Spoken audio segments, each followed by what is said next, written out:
Stephen Curry on the remix. Yeah. No, I look the best.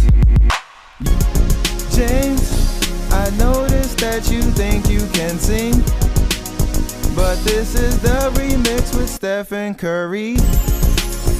You should probably not quit your day job, so put down that mic and stick with basketball. Basketball. Basketball. Stephen Curry. Stephen Curry. You were with Harden, now you're with the best. My life is a party, and you are my guest. You think you're a singer, but your notes are flat. Please button up that shirt, no one wants to see that. Harden, I noticed you singing a song, yeah. So I sang an even better song, yeah.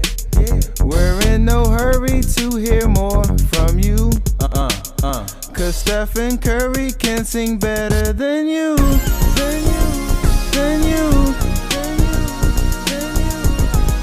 Curry on the remix. Stephen Curry on the remix. You with Harden, and now you with the best. You see my chest. And welcome back, guys. We just had a short break. Hope you guys enjoyed that Guess Who game, that Who's That Pokemon game, NBA UFC edition. We're going to bring more content like that for you guys. So if you liked it, leave a comment or like the video. We're going to have some more games like that coming soon. But yeah, I wanted to tip off the NBA portion of this show.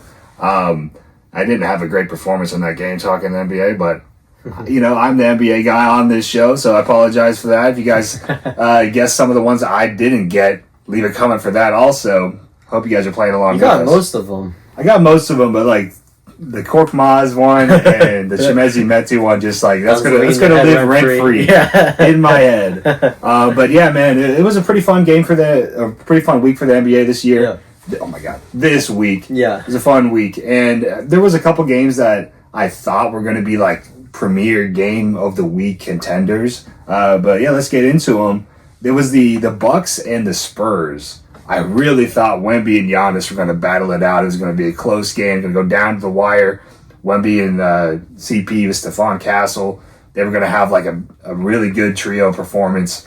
It didn't really end up happening the way I thought it would. Wemby only had 10 points, 1 assist, 10 rebounds in that game. So I was very surprised that he didn't take it personally and play at the rim right away. The Bucks really dominated him with Giannis and Lopez taking turns guarding him in the paint, made him really uncomfortable. They're both stronger than him. Giannis is obviously much faster than he can get by him really easily. Lopez is a brick wall. You can't move him. And, if you just resort to shooting threes all the time as a 7'4" guy because the other team's big men are getting in your head, it's, typically not going to be the best game. It ended up being a 105-121 final score.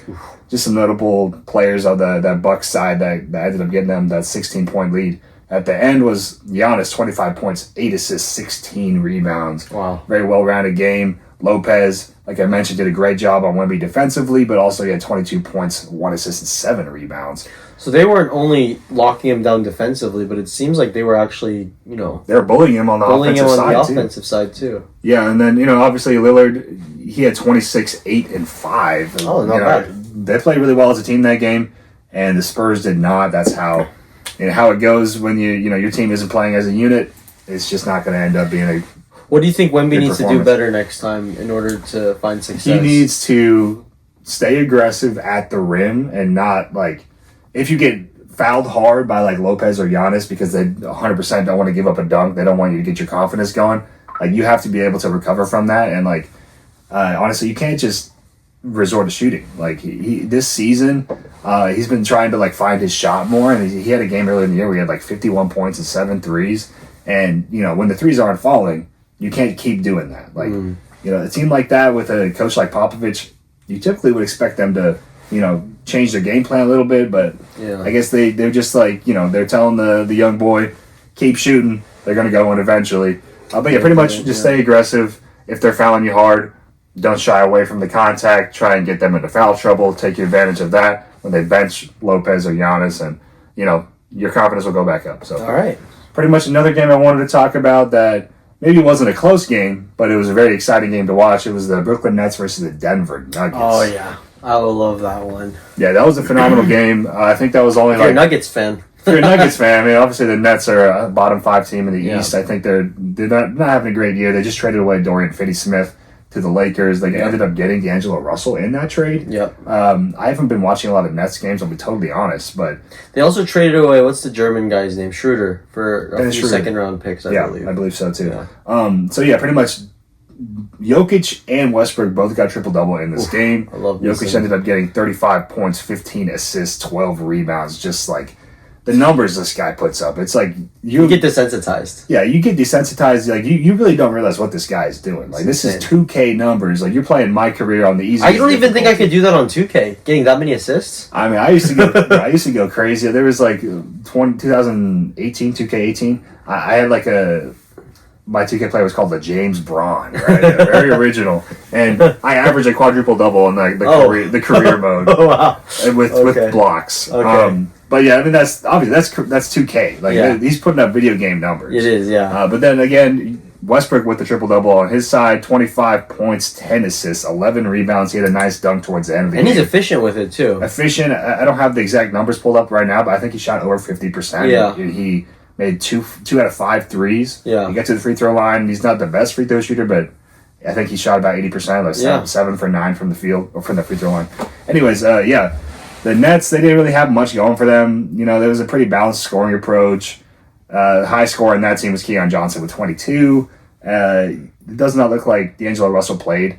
I didn't watch that game live because honestly, I expected the Nuggets to blow them out of the water. Final score was 105-124. Denver's way. Interesting to see Ben Simmons on the court, huh? Yeah, Ben Simmons, he's had flashes of being, the playmaker, fast break type of guy this season, but, I don't know what's going on with, if it's the back injuries that he had to get surgery for, that's really just, changed his game so much, or if it's a mental thing.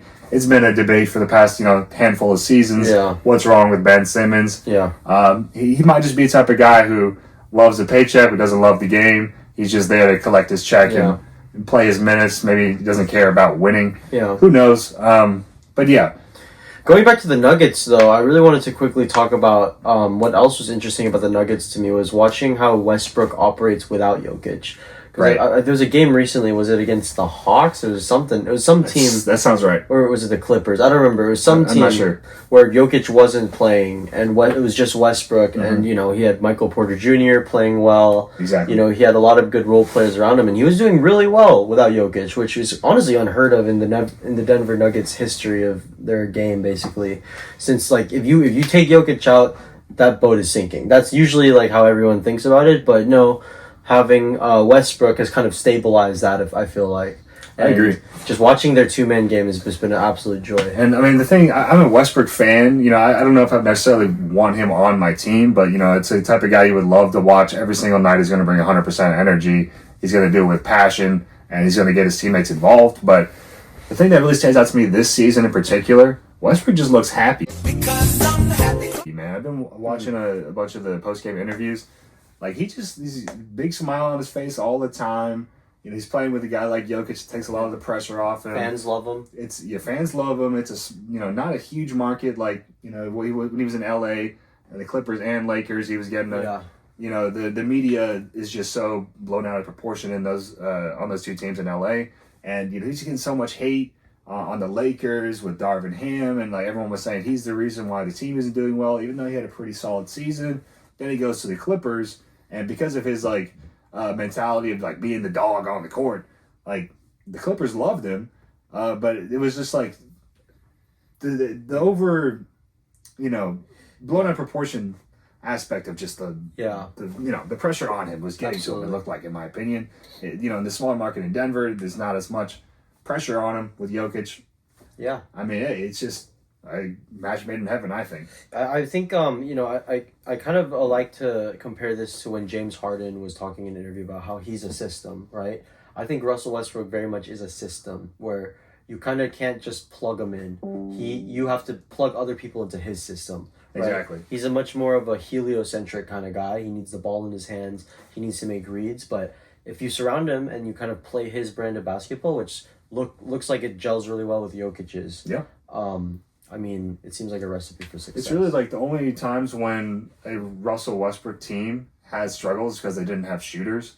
You know, when you have, and like with Jokic and, you know, Jamal Murray and Porter Jr. and Christian Brown, like you have, you know, reliable shooters all around you. They pass the ball really well, kind of like a old school Spurs team. They play fast, they move the ball, they play unselfish. Even though Jokic is putting up crazy numbers every night, it's unselfish basketball. Yeah, which is the best part. Which is it's the most insane part of the whole thing, because like he's not trying to stuff. And Jokic is not an ego player. Like if Jokic really wanted to, he could say, you know what, I'm going to shoot the ball 40 times every game. But like he shoots it, you know, 12 times, he gets triple double, and like 2 other players on his team will get 20 plus points efficiently. Yeah. So that's you know the Nuggets. That's really their you know main brand of basketball. Yeah. Before we move on from the Nuggets, I know we're talking a lot about them, but I know they're very much involved in trade talks. We all know that get greedy thing that Charles Barkley said. Mm-hmm. Who do you think would be good on the Nuggets? I mean, it seems like they only have a couple of trade pieces like MPJ, but MPJ seems like he's doing really well. Yeah. I don't know if I'd want to trade him. So do you think they should add pieces? Do you think they should trade? What do you think about that? That's a good question. I mean, honestly, there have been some talks about trading Michael Porter Jr. I really don't think they should, though, because like it's very rare to find a guy who's 6'10". He's mobile. He can jump. He can He can shoot really well. He's a great catch and shoot player. You know, that the only criticism with his game really is that sometimes he just shoots the ball too much.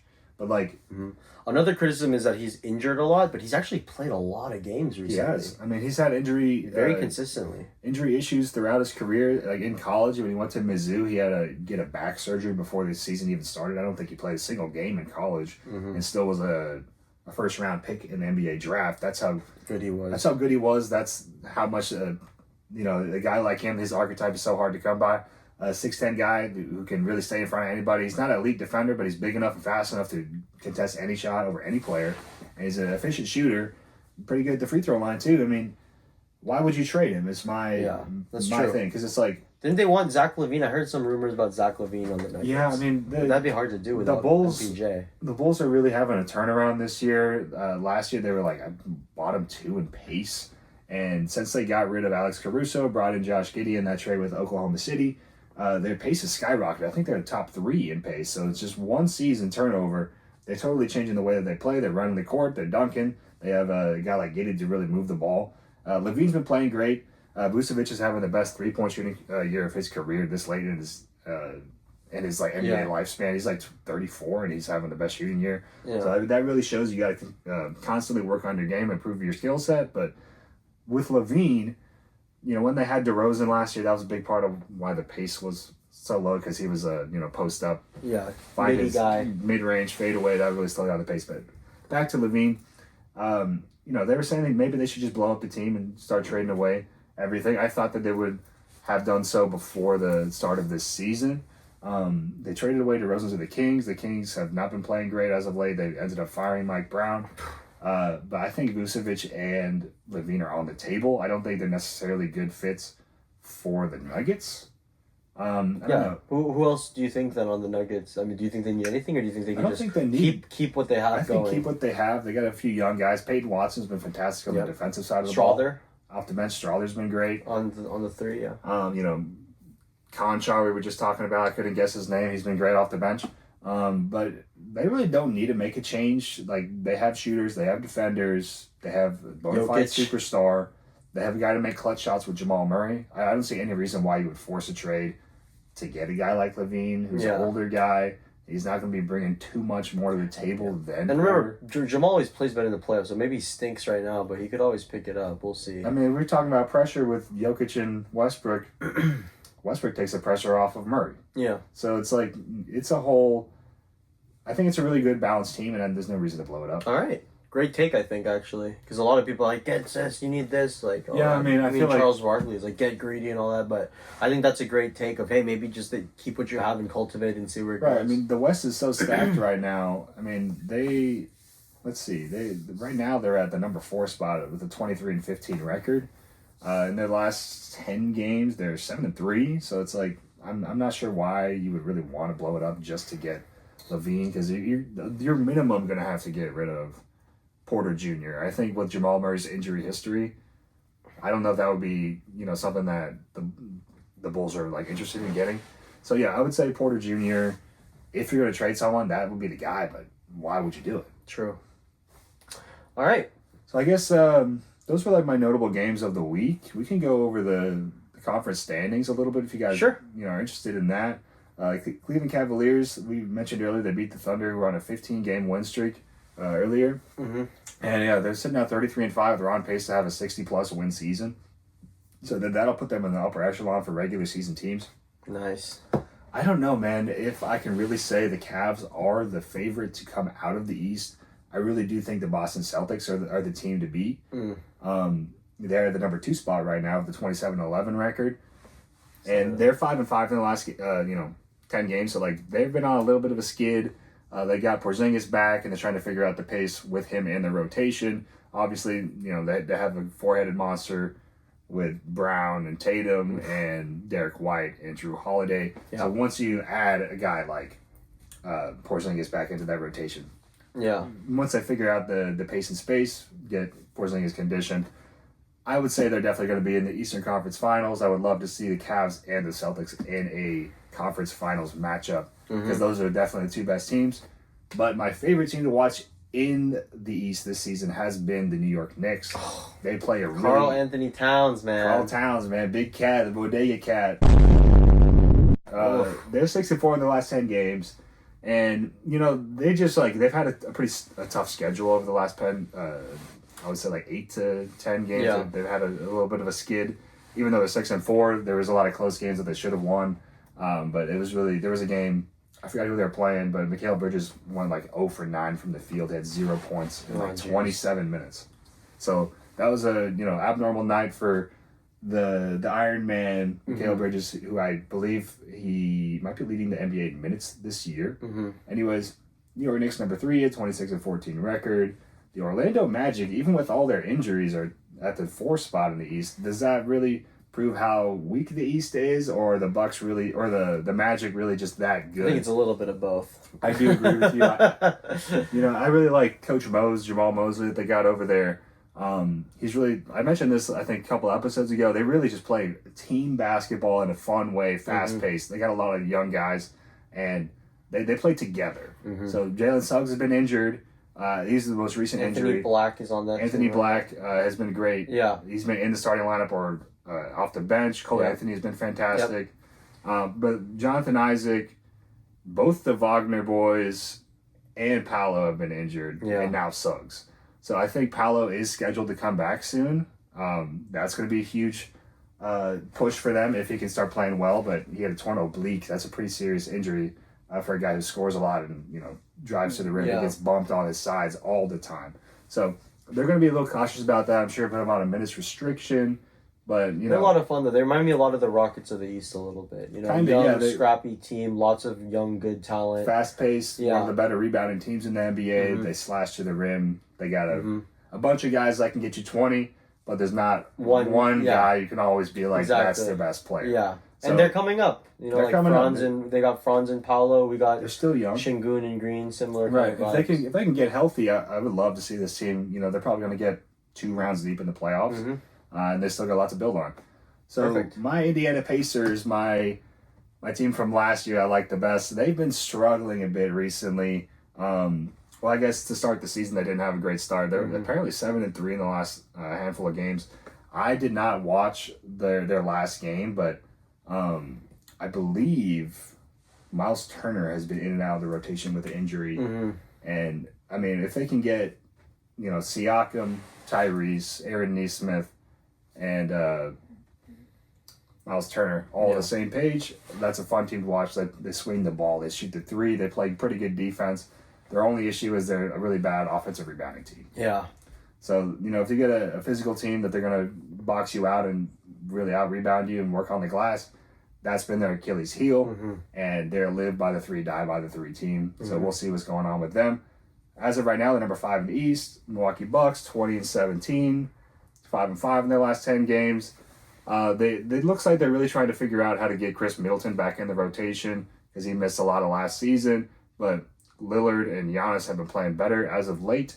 And Brook Lopez, he's still going to be a super reliable guy. He'll get you 3 blocks and 15 rebounds with 8 points, or he'll get you 20 points with 5 threes, and he won't pass the ball once because he's just that hot, the sniper tower himself. And I think for that team, the Bucks, the rankings don't do it justice because they had a really rough start. They did have a really bad start. I think they were like 1-9 to start. They're very scary. But yeah, the Miami Heat, 2017. There's not much I really have to say about them. There's Jimmy a lot Butler. There's some trade speculation with Jimmy Butler, who has refused to play for them, and now he's being fined like $500,000 per game that he misses. That's crazy. With Pat Riley as the Godfather, everybody calls him. I don't know, man. Like he scared away all of his big superstars that signed to free agency, or is it just bad timing? Because when Shaq went there after he left the Lakers, they won a championship with D Wade, but then Shaq ended up leaving. Shaq bounced around the NBA for a handful of years until he couldn't play anymore and he was barely able to run up and down the court. Yeah. So they scared away Shaq. LeBron signed with them for a few years. They won 2 championships. Then LeBron leaves and goes back to Cleveland again. Dwayne Wade, the pride and joy of Miami, they named a county after him. Yeah, crazy. Got a statue. Statue. Dade County. They call it Wade County. So, D Wade left to go to Cleveland. LeBron went back to Cleveland. Yeah. Shaq left to bounce around the NBA and be a journeyman. Yeah. And now it's Jimmy Butler. Is he going to hold out, or is he going to try and showcase his skills a little bit more to entice another team to make a trade?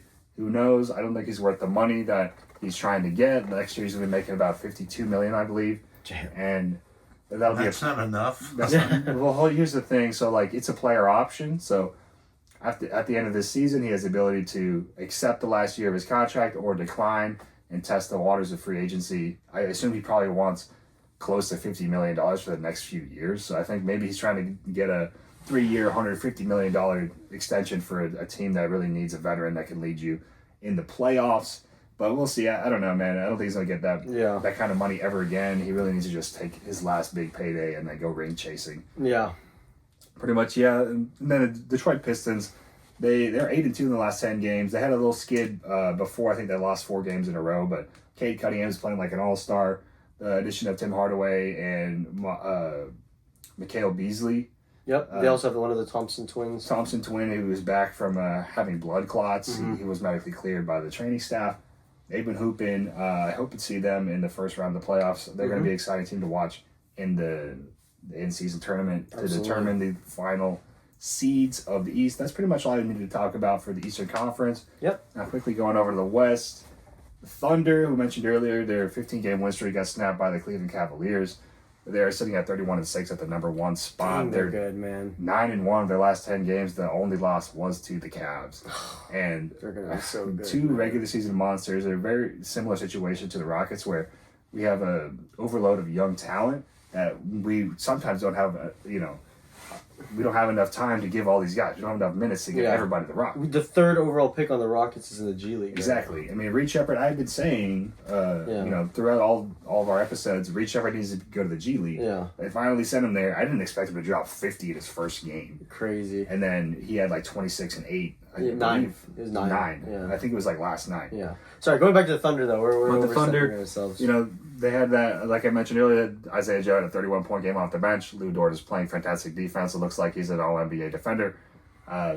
Obviously, Shea's going to be in the MVP conversation year after year. Jalen Williams is having a great jump on the defensive side of the ball and rebounding, especially after... You can make a case for pretty much their whole starting 5 and like the one on the bench. Chet Holmgren isn't even playing, and they had a 15-game win streak. Yeah.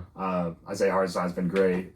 Alex Caruso's been a little underwhelming. I thought he would be more of a defensive force for that team. But anyways, there's not much else needs to be said about the Thunder. They're fantastic. Favorites. They're probably going to end up being number 1 seed, far ahead of everybody else. But our Houston Rockets are at number 2. Yeah.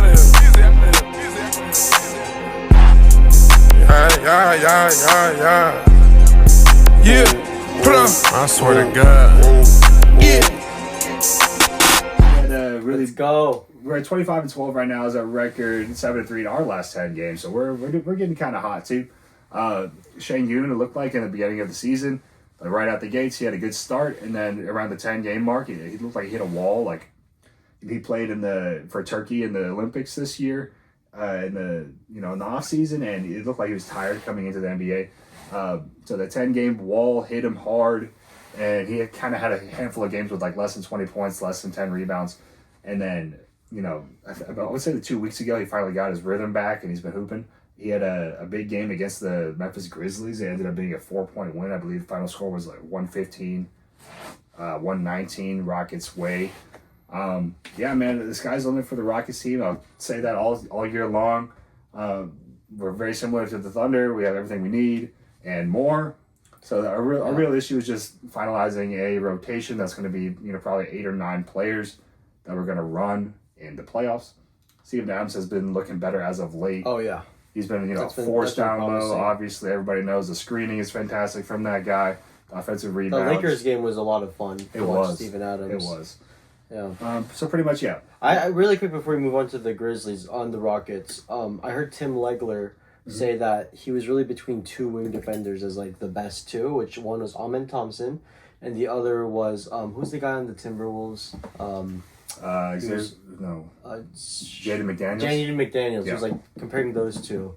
Do you think Amen is like the best, and do you think that maybe there's some other people maybe contending for that spot? Well, honestly, as of right now, last time I checked, Amen Thompson was the number 1 one-on-one defender in the NBA in terms of the opponent field goal percentage when he is guarding them in isolation. Okay.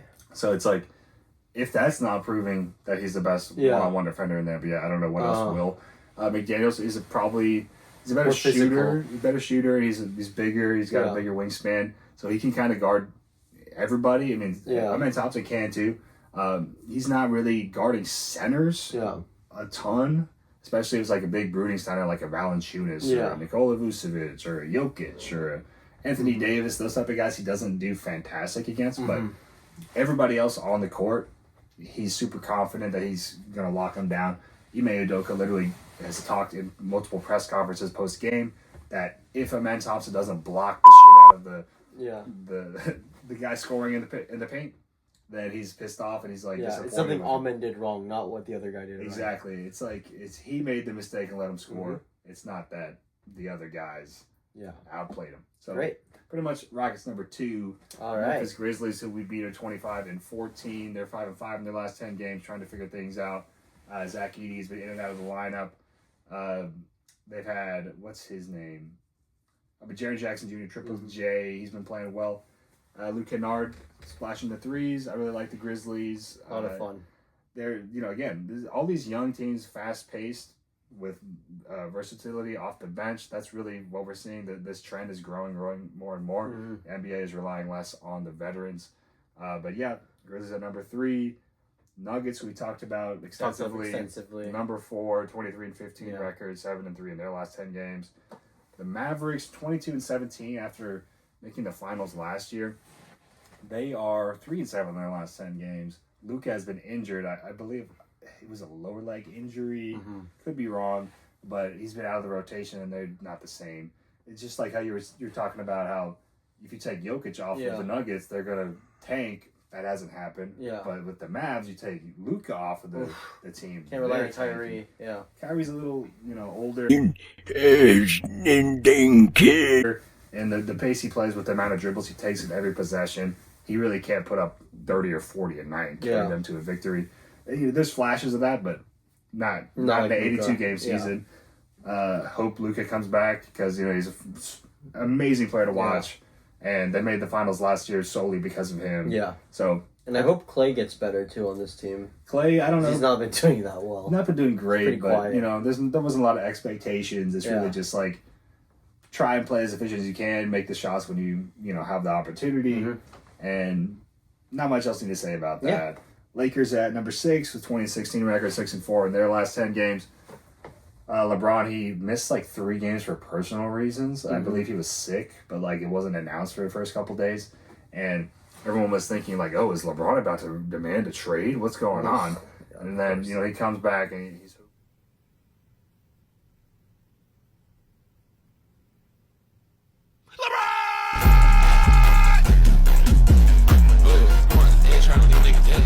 crazy dunk. Was it against the Grizzlies? I could be wrong, but LeBron comes back. He had a double clutch dunk and one. That was disgusting. So he looks back and better than ever.